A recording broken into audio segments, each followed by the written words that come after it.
Good day, lords and ladies, and welcome to Mortal Sin, a title developed and published by Nikola Todorovic.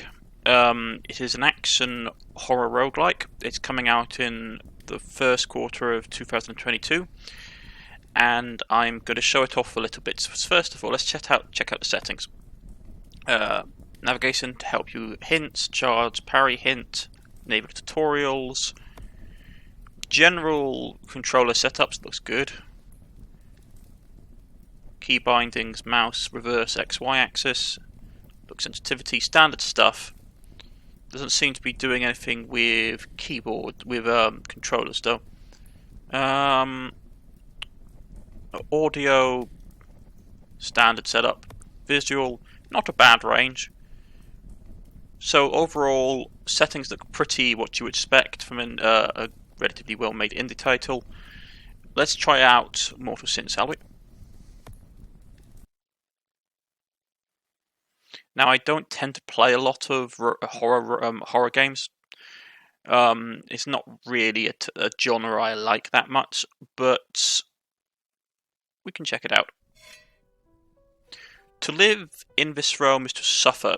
Some say death is a release from suffering, but not for you, struggler. For you, death is only the beginning. You are with God now. Okay. Welcome to the world of Mortal Sin. Now, if you have noticed, it has a very particular art style. You'll also notice where our vision goes, there is more detail. So if you want to look at stuff at detail, you basically have to look in the right direction. You get like you get basically peripheral vision on the side, and you have this cone of vision in the front, as you can see as we go over objects. So if you look at the columns, you can see that the detail on the column gets more direct as we go near it. Now, you don't see very far in this game. It's an open world. My suggestion for those of you who are playing is to put the tutorial on, because it will tell you what to do.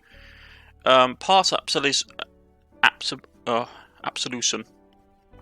I take it these are areas. I haven't played very much of the game. I've played Act 1 of the dungeon.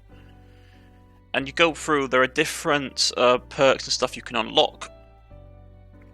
And then you probably have the end boss. It's an action roguelike. It's an interesting little title. Let's just get a bit further in so you can see what the actual gameplay is like. Right, so it's left mouse button to swing. And you hold it down for your sword to glow, and you do a power attack. Now, what it doesn't say here is that some weapons, because your weapons have a health bar and they degrade over time, some weapons come with special abilities and bits and pieces. Right. Defense, right block. Successful parrying staggers nearby enemies, and after parrying, your next attack will be a power strike, which is always very nice. One of the key elements of this game is that, if I'm understanding it, all the enemies you're fighting are pretty much either undead or unnatural in origin, so you just can't like stab them once they go down. You have to dismember them, as in good old folklore. Space to kick. Really nice little feature, space to give you kick. You can kick quite high, as you can see. Do a cabaret kick, like one of those really sort of like shoulder high kicks. You can bash with left shift, which basically pushes you forwards. Breaks guards. Bash deals half weapon damage, but it allows you to break through people's blocks. Your enemies are unholy beings. You must sever all their limbs to kill them. Time your attacks.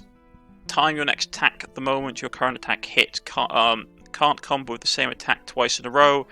Kick. Try to combo kick and swing for power. So let's see.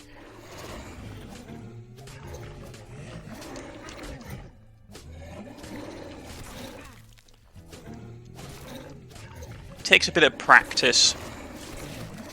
As you can see, if you time it just right, you get power attacks off. It's fantastic. You do a lot of damage. You basically have to dismember foes in this game, and that's the general tutorial.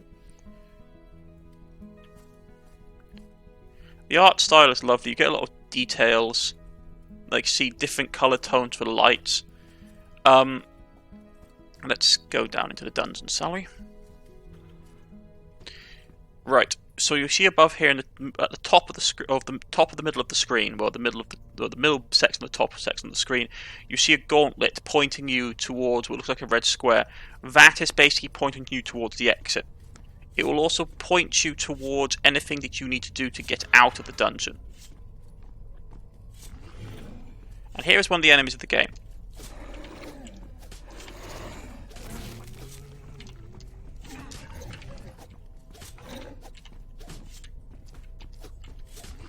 So you see, we have taken one of his arms off and dismembered him.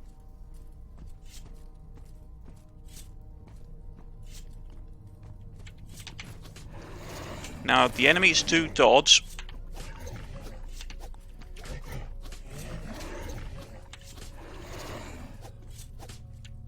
So you have to be careful of that.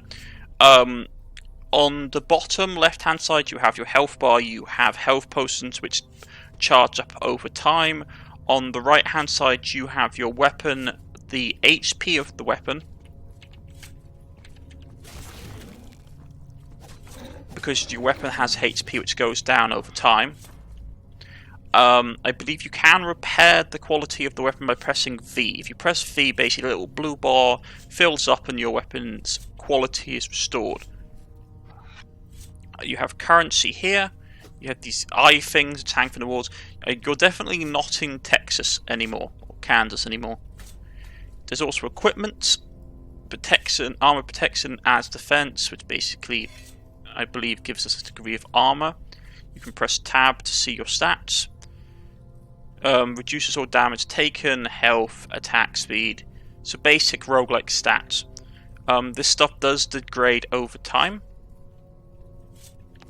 If we push the lever here, this will open up the exit for us to leave to get to the next level.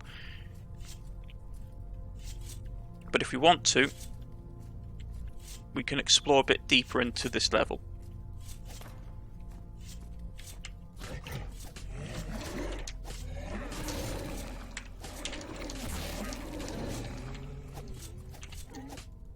And there we go. Dismembered him. Looking for new weapons. New weapons are indicated on the map. Ooh. Nice bit of armor. New weapons are indicated. I hate horror games. I don't like jump scares. Not going to lie, folks.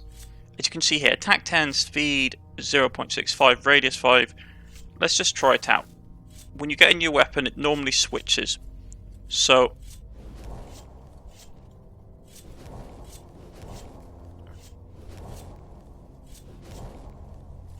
there's an area of effect.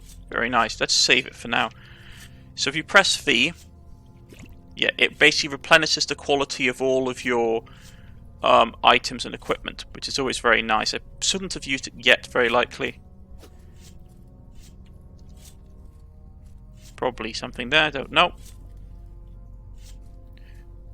But here you go. This is the general feel of the game. You progress through levels, getting better and better equipment and perks as you get deeper into the game.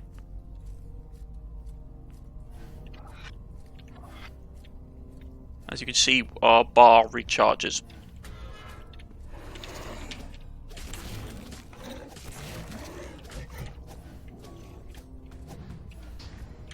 Aren't you an annoying enemy?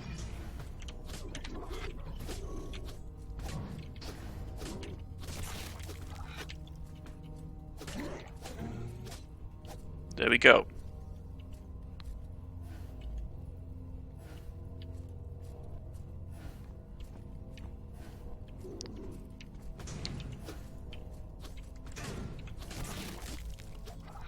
Took a little bit of damage. It's okay.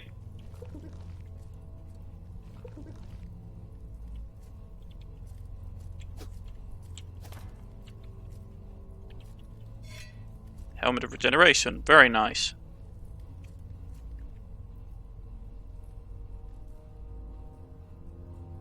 Yeah, we get the regeneration trait. Health, few seconds of taking damage.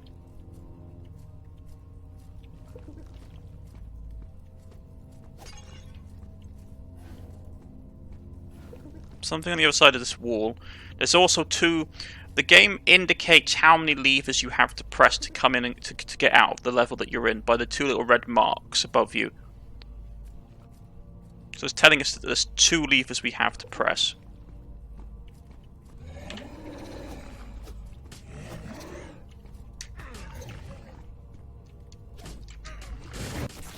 Let's dismember him by putting him through the blender.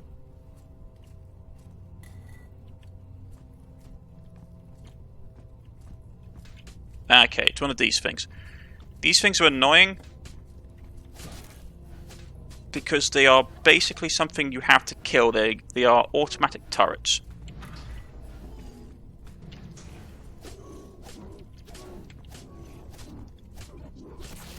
Let's take his head off.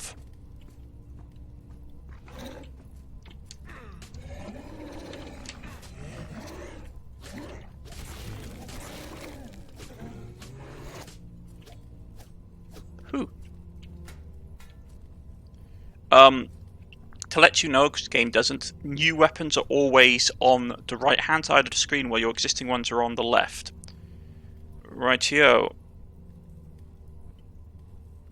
Not particularly impressed with that.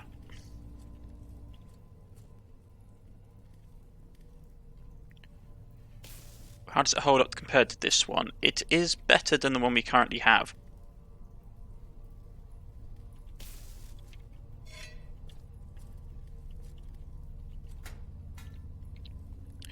So that gives a bit more health, but the current helmet we have, it gives us regeneration.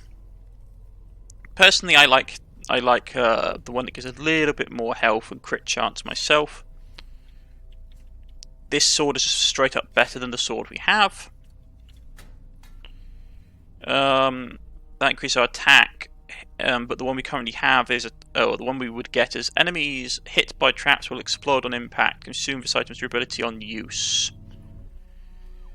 I'm not that.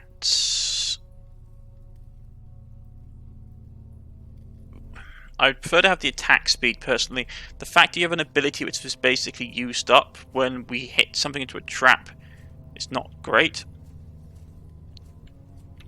Now we can go down there. Or we can go in here and see what it's about.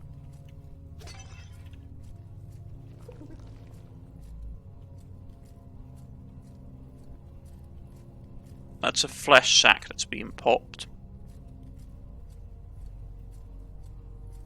And there's nothing else besides this staff, which has a bit more attack, less attack speed, so I'm not that interested in it. I'll just go down to the next level.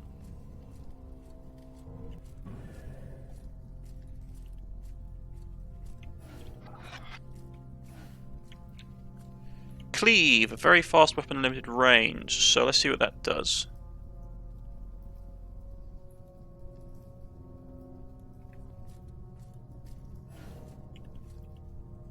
Interesting.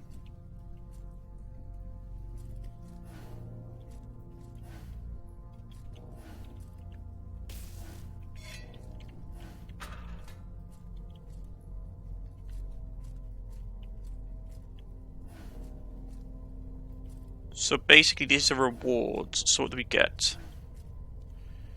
Attacks have increased speed. This is your standard roguelike. So defense has 125% multiplier for defending. Health has 100% multiplier when we heal. That's nice. Probably going to go with defense so we can block. What does defense do? Reduce all damage taken. So that basically would up our defense by a lot. Not going to do a lot of unarmored attacks. So it depends on what we want to have as a multiplier the most. Personally, I'm going to go with defense. So now our defense goes up, so we have a higher multiplier, relentless. So whenever we get new gear, our defense will go up. More health potions, more equipment healing gear. Took a hit.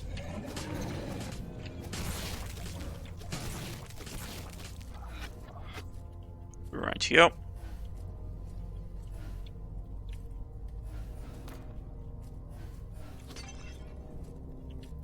Two levers in the room.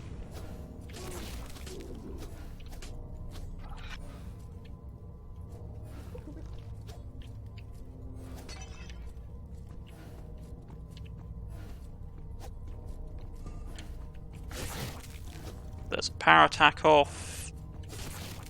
Trying to save on my weapon's durability.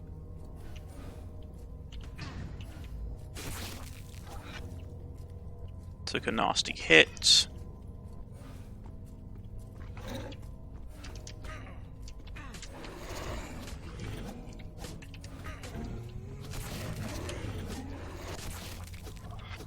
There we go.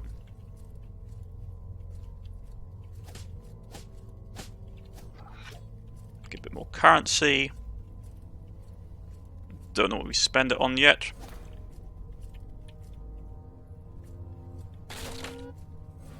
There's a lot of jump scares in this game.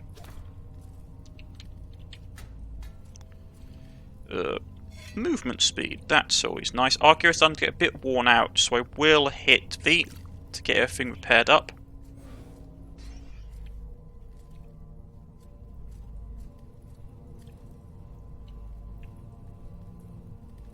Leg sweep, you can kick his increased damage and knockback. Fantastic.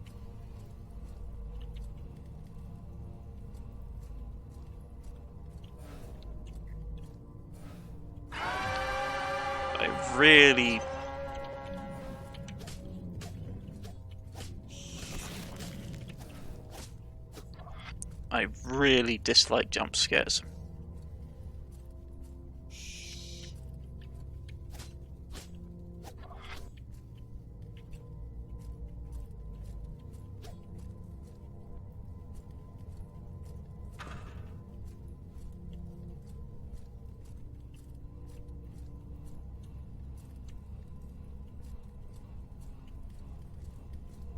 Right here. So the exit is not here. Here we go.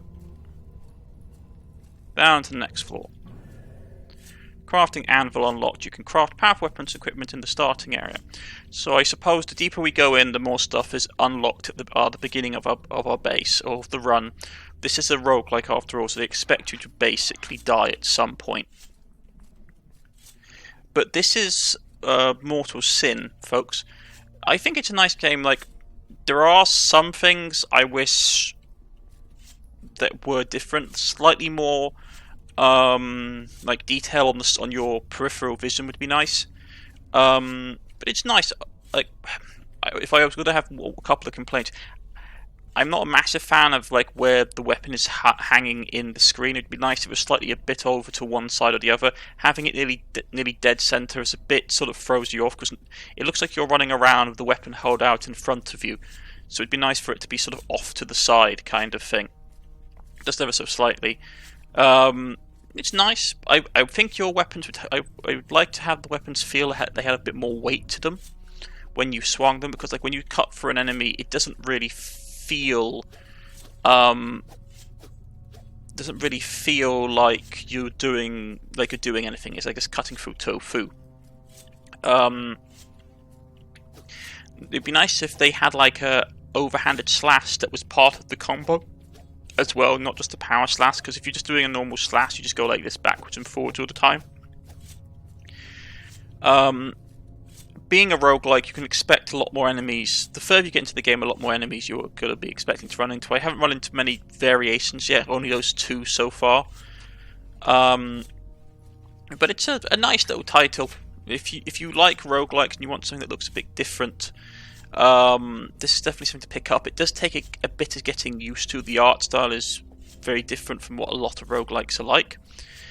But yeah, overall it's a nice little title, and something if you're a fan of horror and you're a fan of sort of roguelike action games, sort of Ziggurat or stuff like that, because this gives me a lot of Ziggurat vibes, then this is something that you could check out. I've been Cornish-knight, this has been Mortal Sin. Nice to see you all again next time, folks. Goodbye.